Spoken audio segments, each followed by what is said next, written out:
The Tale of Benjamin Bunny. Beatrix Potter, or you can also use Beatrix Potter.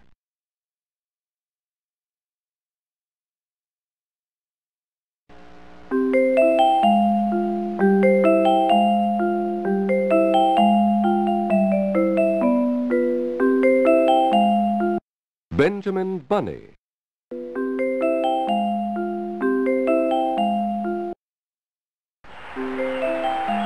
One morning, a little rabbit sat on a bank. He pricked his ears and listened to the trit-trot of a pony. A gig was coming along the road. It was driven by Mr. McGregor, and beside him sat Mrs. McGregor in her best bonnet.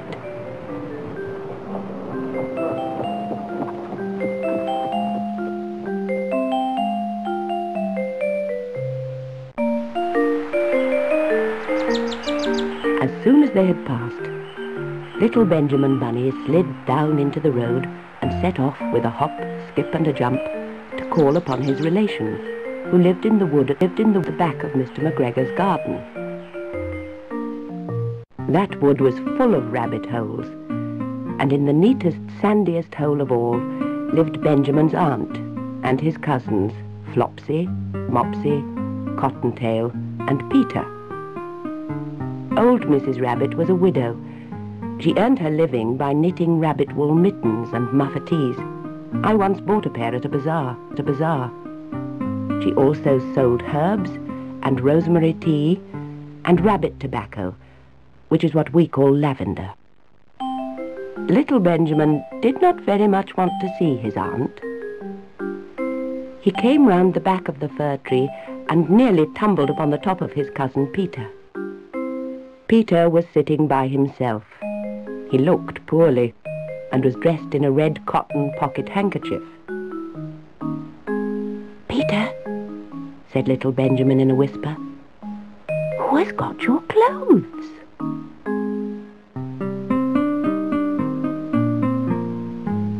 Peter replied, "The scarecrow in Mr. McGregor's garden," and described how he had been chased about the garden and had dropped his shoes and coat. Little Benjamin sat down beside his cousin and assured him that Mr. McGregor had gone out in a gig, and Mrs. McGregor also, and certainly for the day, because she was wearing her best bonnet. Peter said he hoped that it would rain. At this point, old Mrs. Rabbit's voice was heard inside the rabbit hole calling, "Cottontail? Cottontail? Fetch some more chamomile." Peter said he thought he might feel better if he went for a walk. They went away hand in hand and got upon the flat top of the wall at the bottom of the wood. From here they looked down into Mr. McGregor's garden. Peter's coat and shoes were plainly to be seen upon the scarecrow, topped with an old tam o' shanter of Mr. McGregor's.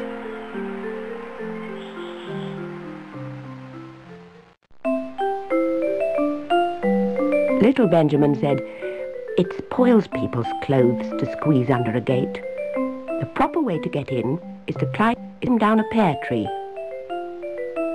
Peter fell down head first, but it was of no consequence, as the bed below was newly raked and quite soft. It had been sown with lettuces. They left a great many odd little footmarks all over the bed, especially little Benjamin, who was wearing clogs.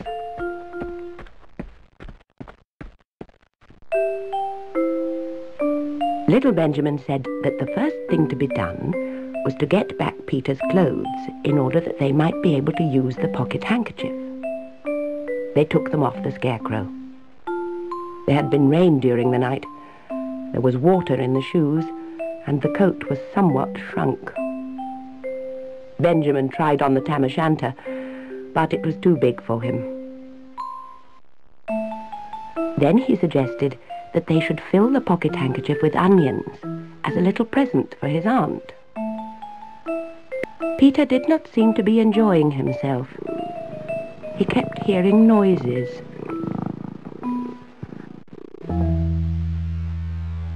Benjamin, on the contrary, was perfectly at home and ate a lettuce leaf.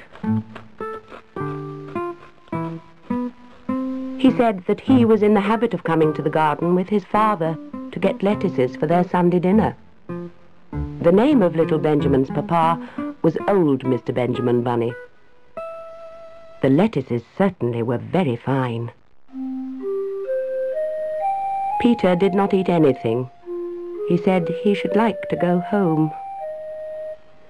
Presently he dropped half the onions.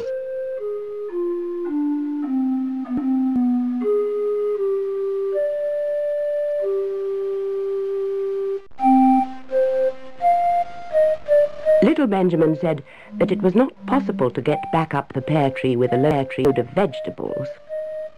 He led the way boldly towards the other end of the garden. They went along a little walk on planks under a sunny red brick wall. The mice sat on their doorsteps cracking cherry stones.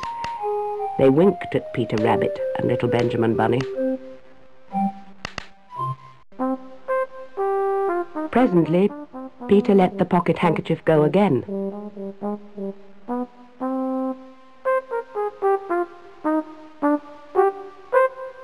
They got amongst flower pots and frames and tubs.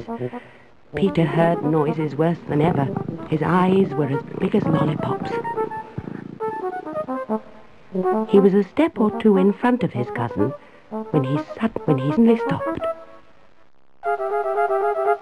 This is what those little rabbits saw round that corner.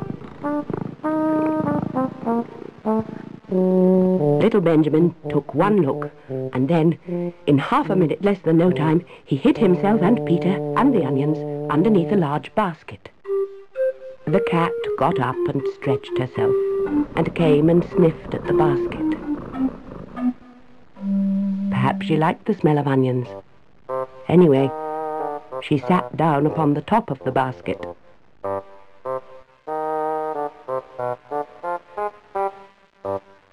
She sat there for 5 hours.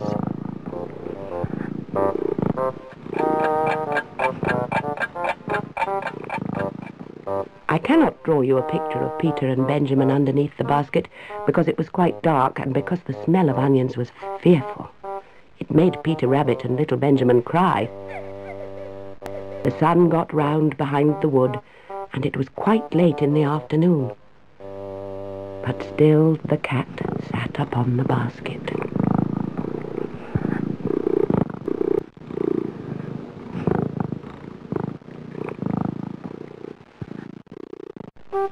At length there was a pitter-patter, pitter-patter, and some bits of mortar fell from the wall above. The cat looked up and saw old Mr. Benjamin Bunny prancing along the top of the wall of the upper terrace. He was smoking a pipe of rabbit tobacco and had a little switch in his hand. He was looking for his son. Old Mr. Bunny had no opinion whatever of cats. He took a tremendous jump off the top of the wall onto the top of the cat and cuffed it off the basket and kicked it into the greenhouse, scratching off a handful of fur. The cat was too much surprised to scratch back. When old Mr. Bunny had driven the cat into the greenhouse, he locked the door. Then he came back to the basket and took out his son Benjamin by the ears and whipped him with the little switch. Then he took out his nephew Peter. Then he took out the handkerchief of onions and marched out of the garden. When Mr. McGregor returned, about half an hour later, he observed several things which perplexed him.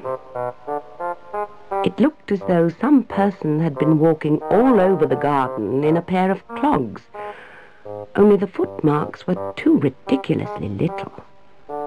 Also, he could not understand how the cat could have managed to shut herself up inside the greenhouse, locking the door upon the outside. When Peter got home, His mother forgave him because she was so glad to see that he'd found his shoes and coat.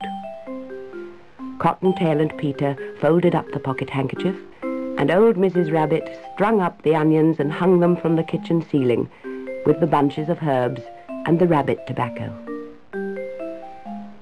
The end.